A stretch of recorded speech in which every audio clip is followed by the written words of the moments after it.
안녕하세요. 별에는 밤 제이입니다. 오늘은 스탠퍼드대 명예교수인 데이비드 번즈가 쓴 책 관계수업이라는 도서의 일부 내용을 발췌하고 요약하여 제 생각을 첨언해 읽어드리려고 합니다.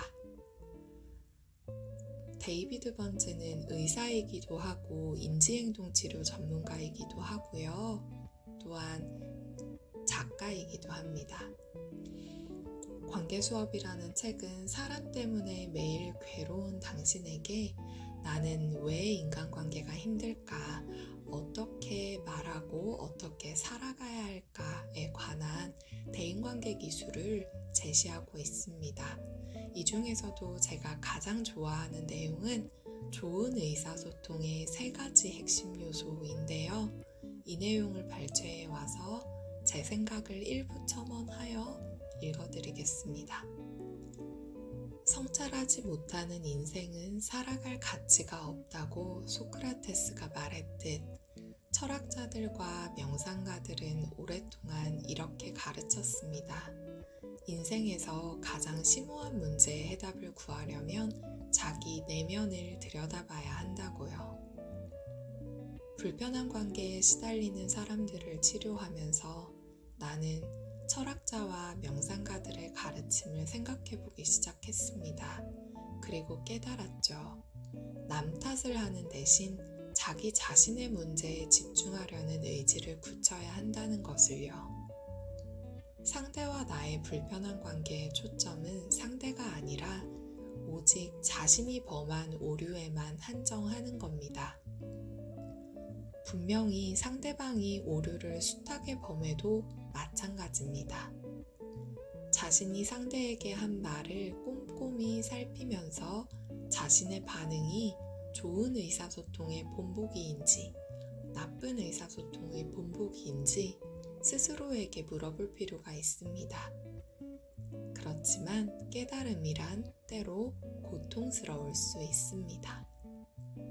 좋은 의사소통은 3가지 요소로 이루어집니다. 잘 귀담아 듣기, 흔히 공감이라고 부르는 것입니다. 효과적인 자기 표현하기, 이것은 자기 주장을 하는 것입니다. 3번째, 존중하기입니다. 이와는 반대로 나쁜 의사소통은 귀담아 듣지 않기, 자기 감정을 나타내지 않기, 배려나 존중심을 보이지 않기입니다. 하나하나씩 찬찬히 들려드리겠습니다. 첫 번째, 공감하기. 공감하기야말로 좋은 의사소통의 첫째 특징입니다. 공감이란 다른 사람의 눈으로 세상 일을 듣고 보려는 태도를 뜻합니다. 상대방의 비판이 부당하고 상대방의 관점이 나의 관점과 다를지언정 그 사람의 말에서 일말의 진실을 찾아내는 겁니다.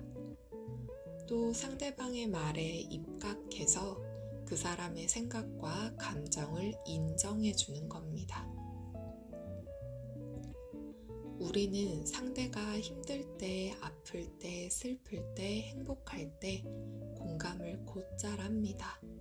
하지만 상대의 생각이 내 생각과 다르거나 상대가 나를 비판하거나 상대가 불평불만을 늘어놓으면 상황은 달라집니다. 그때 대부분의 사람들은 귀담아 듣는 일을 제대로 하지 못합니다. 대부분의 사람들은 일단 화가 나면 상대방의 말과 감정을 들으려 하지 않고 듣는다 해도 상대방의 말에 일말의 진실이 있는지 들여다보려 하지 않거나 인정하지 않습니다. 오히려 상대방이 틀렸다고 우기거나 잘못을 인정하지 않는다고 비판하는 방법으로 자기 자신을 방어합니다. 기꺼이 들으려는 자세, 귀 담아 들으려는 자세, 나와 다른 관점일지언정 상대의 말에서 일말의 진실을 찾아내 인정해주는 것이 진정한 공감이라 하겠습니다. 둘째, 자기 표현하기입니다. 자기 표현은 좋은 의사소통의 두 번째 특징입니다. 내 기분은 이러이러해 라는 말로써 자신의 감정을 직접적으로 솔직하게 표현하는 겁니다. 단, 다른 사람이 위축되거나 면박당하거나 무시당한다고 느끼지 않도록 자신의 감정을 요령 있게 전달하는 것을 말합니다. 이와 반대로 나쁜 의사소통은 자기 감정을 솔직히 드러내기보다는 자신의 부정적 감정을 숨기거나 아예 공격적, 폭발적으로 드러내는 것입니다. 가령 이 버릇없는 것 같으니라고 내 눈앞에서 사라져 버렸으면 좋겠어 라며 화를 터뜨리는 것이 예입니다.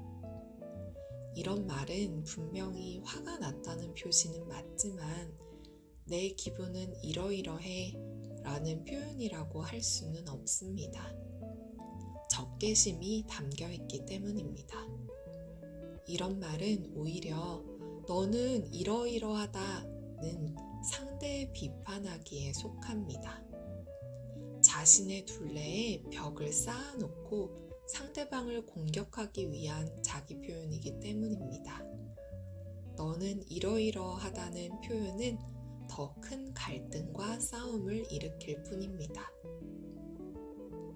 상대방의 감정을 고려하여 내 생각과 감정을 솔직하고 요령 있게 전달하는 것, 그것이 효과적인 자기 표현이라고 하겠습니다. 세 번째, 존중하기입니다. 좋은 의사소통의 세 번째 특징은 존중입니다.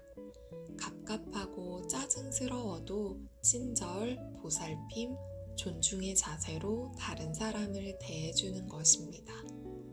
이와 반대로 나쁜 의사소통은 마치 상대방을 싸워 이겨 모멸감을 주려는 양 생색을 내거나 적대적이며 경쟁적, 수직적인 태도로 대하는 겁니다. 상대방과 가까워지기는커녕 오히려 꺾어 누르는 것이 목표가 되는 겁니다. 인간관계에서 권력을 전제하지 않는 것, 비록 그 권력이 보이지 않는 것일지라도 말입니다. 수평적인 관계에서 상대를 존중하는 것, 이러한 마음 자세야말로 친밀한 인간관계를 맺는 바탕이 된다고 하겠습니다. 상대와 나의 불편한 관계에서 내가 더 큰 문제덩어리라는 깨달음은 고통이 따릅니다. 상대방 탓이라고 굳게 믿어왔을 때에는 그 고통이 특히 더합니다. 불편한 상대와 더 가까워지려면 갈등을 빚어내는 자신의 책임, 나의 책임을 들여다보게 될 것이므로 더욱 힘겨운 일이 될 수 있습니다. 이 고역스러운 자기성찰 과정을 견뎌낼 각오가 되었다면 인간관계에 대한 깨달음과 인격적 능력을 함양할 수 있습니다. 우리는 다른 사람을 변화시킬 수는 없습니다. 다른 사람의 생각, 감정, 행동은 우리의 통제 밖에 있기 때문입니다. 하지만 자기 자신을 변화시킬 방법은 언제나 배울 수 있습니다. 어쩌다 어른이 되어버린 한때는 어린이였던 제이가 또 다른 어린이들에게 들려주고 싶은 이야기입니다.